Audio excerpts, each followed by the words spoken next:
Hey yo, what is going on guys, and welcome back to a new video on my channel. Today we are back on the F1 game. It's been quite a while actually. And we are reviving a series that a lot of you have been requesting. It's the track guide series. I'm not gonna put too much ego in it, okay? I'm not gonna go for the craziest laps. We're not aiming for world records. We're aiming for a decent lap. I'm gonna split it up in 3 key points, and that is the setup. So I'm gonna talk you through the thoughts behind the setup so you are prepared in an esports way, because these setups are actually very good. And then we are gonna get into the second section, which I'm gonna call the track walk, talking on reference points, key elements, and talking you through a lap in slow-mo, so you already know, okay, this is what's gonna happen and this is what I'm gonna do next. After that we will have the hot lap, where I'm also gonna show a few visuals with the gears, the braking points, and whatsoever. So it's gonna be more professional than ever before, and I hope you can learn a lot from it. Alright, here we are for the track walk. So first of all, final corner. Very important to have it on 55 differential. Then open up the line here, get close to the curb, but don't use it for the exit into your hot lap. And now use all of the track on the exit to keep the momentum up. And now we are looking into turn 1 with the first reference point, which is here on the left. This is the tarmac here. So on the tarmac, at the second spot where the grass starts again and we are turning in, we have the differential on 50 throughout the whole S corner section, and also on the straight we are already changing our brake bias to 51. And we are staying tight, not too tight, you can get close, but I would stay a little bit wider, miss the apex a little bit to straight line the corner a bit more, because the focus is the exit of the second corner. You can also use the curb, but be careful, the curb can cause you a bit of understeer whilst braking. When you attack this corner, you start braking, once the curb actually is completely gone from your screen. This is your reference. So now, you're taking this in 5th gear, you don't hit the curb on the inside, you get close to the white line, but you need a lot of on throttle, and use the exit here, don't get an off track, line up on the right here on the grass, or close to the grass, not on the grass, and then hook up the corner here onto the curb. And then rotate on the throttle. If you turn too aggressively, you will spin out, I promise you. But if you're smooth and gentle, it will not throw you off. Then you hug the whole curb here. You do the same, or just touch it a little bit. On this one, you have to rotate the car. Drive over here a little bit to the left, but you're trying to stay as far as possible to the middle to open up the next line, where you get close to the curb. You might hear a little bit of scrubbing on the curb, but you don't want to touch it fully. It can throw you off. Then same here, get close to it, but you don't touch it. You actually shift down in 5th gear, because you're in 6th gear throughout the whole section here. And then accelerate hard, again into 6th. And you kind of position yourself like here. A bit to the middle, but it's also a bit to the left, because of the natural flow of the corner. As far as possible to the middle, because then you hook it up here, close to the curb, and stay as tight as possible. Avoid the curb on the inside and outside. Both of them lose you time. And then you push flat out, as tight as you can to the inside, because it saves you time. Change your brake bias to 53 for the upcoming corners. Now at the 50 meter board, you're actually fully attacking full throttle, a little bit of a lift maybe, and hook your car over the yellow part of the green part of the curb. And after this corner, immediately change your differential to 55 for Dagna 2, which is one of the corners where you need 55. 20 meters until the curb is finished, you start braking hard, down into 4th gear. And you turn in a bit earlier. There's a bit of camber on this corner, so it will also understeer, because you see that the corner is towards you, and then the street is kind of evening out. And with this, it's super easy to think, okay, I can already push, but you actually can't, and then you drive off too much. You never want to position your car like this, because then one of your tires is in the air, especially with 120 FPS. You kind of want to position your car like this. So with your tire on the light green one, and just next to the curb, so your antenna of the car is on the green part next to the curb. And that's perfect. And you don't get any wheel spin, and you don't get sucked onto the curb. Now 6th gear, hold it until you get to this point. You still hold it, and after the curb you brake hard. Actually in 55 brake bias. You keep the differential as well. Down to 4th, and the late downshift for a bit more rotation. You don't need to hug the inside here too much. It's more about rotation that you get by locking the rears a little bit, not too much. That's why 55. And being aggressive but still smooth on the throttle. So rotating the car but at the middle of the corner on the throttle. And then you're opening the steering wheel as much as you can. Try to avoid hitting the outside curb. It will cause you wheel spin. It's not the worst, but if you can, always stay off it and then push through this whole section here down into differential 50 mode. And we are also changing our brake bias to 51. We stay as tight as possible here. You can even hook it over the curb. And now after the 50 meter board, roughly here, we shift down to 5th. Also brake. Hook it up on the inside, which will push you towards the outside here. You need to use all of it. And roughly before the end of the red and white section, you brake again down into 5th now, because you were in 6th gear. Now down to 5th.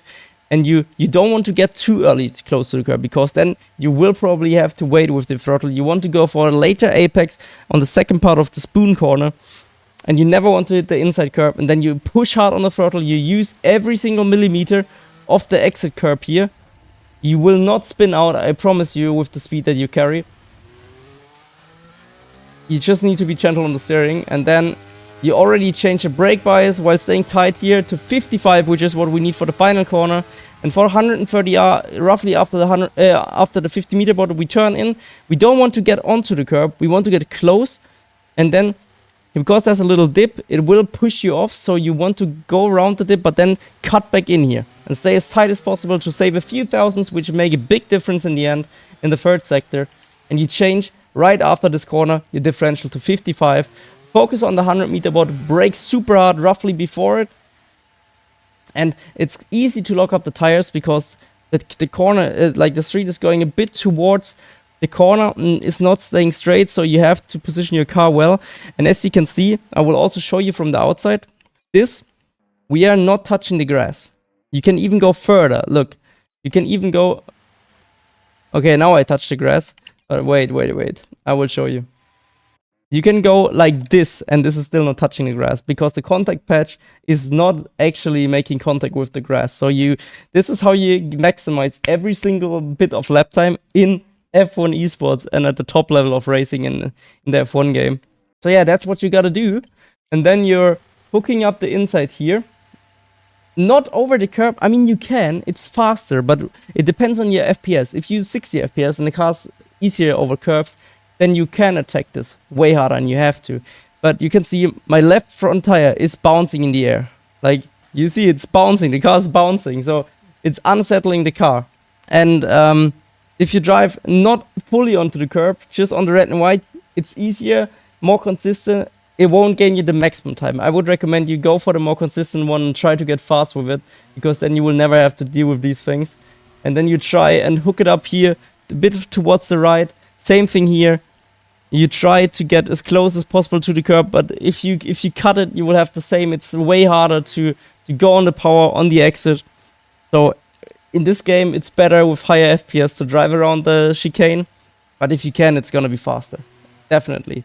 On the exit, very important to use the curb. Not the full curb, but like the red curb, you need to be fully on it, and it's hard to accelerate. You really get wheel spin. It can be tricky. So you have to be gentle on the throttle, not too aggressive, and get a feel for it. You will need to build up on this, and then you stay tight, power down to the line, change your differential again to 50 to get a bit more rotation, and that's exactly what you need to do to nail the lap.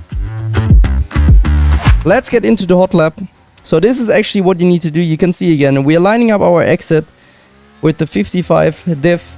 We still have the 51 brake bias, so we don't have to change it anymore. We use all the track just to carry more momentum. And now we are focusing on the tarmac spot on the left.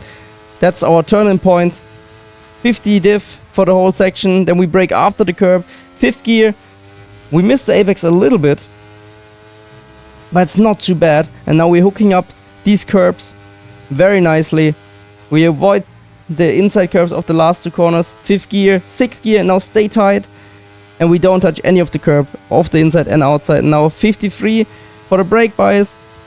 Full attack here, now 55, down to 5th gear, 4th gear, sorry. And now we're keeping it in 6th. Again, 55 brake bias, hard braking. We rotate the car on the brakes and a little bit on the throttle. Actually had a bit of understeer. You can go much faster through there if you lock the rears a little bit. Now we are back to differential 50 and 51 brake bias. 7th gear, and now down to 6th. After the 50, use the inside curb, now use the full track, 5th gear, and rotate the car on the power. Again, full track usage, no off track.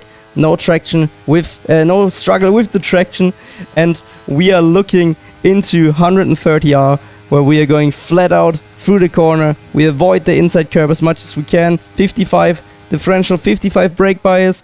We attack the curb, not too much, also not here, and now we use the final curb. We stay tight, and this is how you have to attack the Suzuka racetrack.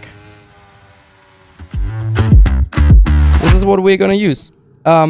And we're gonna start with the front and rear balance of the aerodynamics, and that is 42 on the front and 32 on the rear. So we have a 10 wing gap. The wing gap is really crucial in the F1 games, especially ever since it shifted from having less on the front and more on the rear axle of the car to more on the front and less on the rear. So ever since 2021, and especially in 22 and 23, this made a big difference in terms of the overall car behavior. So if you lower the wing gap, it will usually tend to understeer.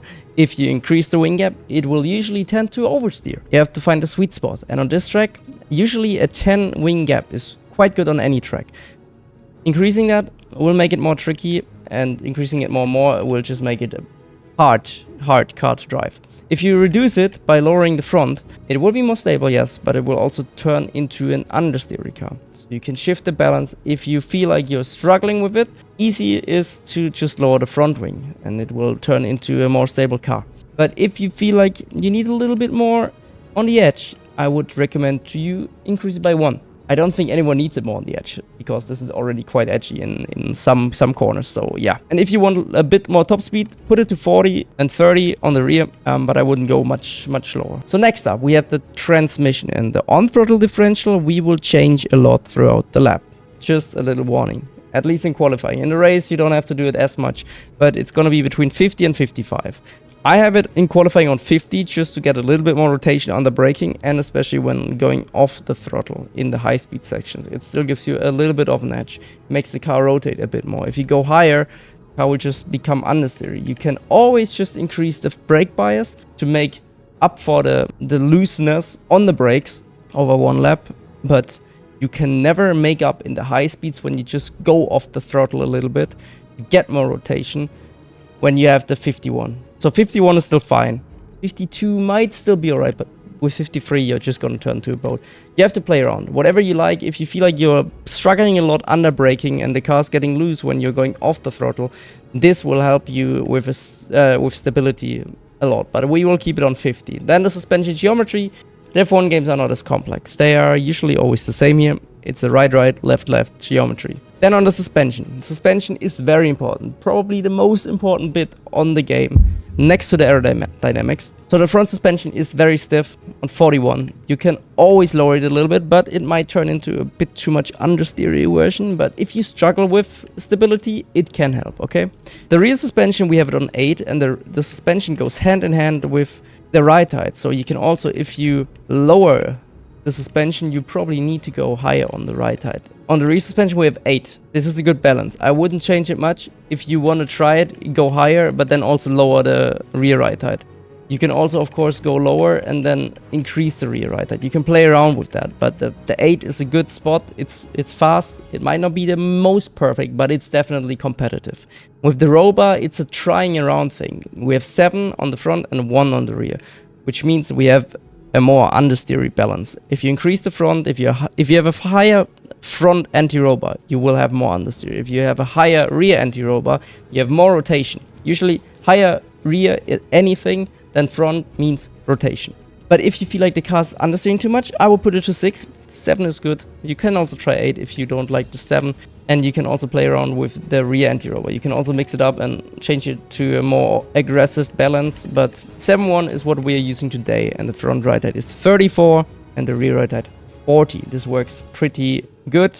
On the brakes, we have 100 brake pressure and 55 on the brake bias. But the brake bias, like I already mentioned, we are going to change that throughout the whole lap. And on the brake pressure, we have 22.5 on the fronts and 20.0 on the rear pressures.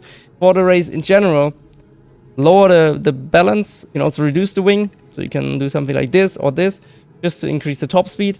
And the differential, I would put it to 51, 52 or 53, depending on how you struggle over the race distance. And the brake bias, you can probably keep it on 55 throughout the whole lap and maybe 56 if you struggle a bit with rear end grip. So guys, you know what to do if you enjoyed this video. This is already it, and we are gonna do this on every track. I want to get back into a proper uploading schedule, probably Tuesday, Thursday, Saturday, Sunday, and everything else is a bonus on top. But yeah, so this is how we're gonna do it, and I hope you enjoyed this video. If you did, you know what, subscribe, like, comment, hit the bell, and I will see you in the next video. Take care everyone, you're Marcel.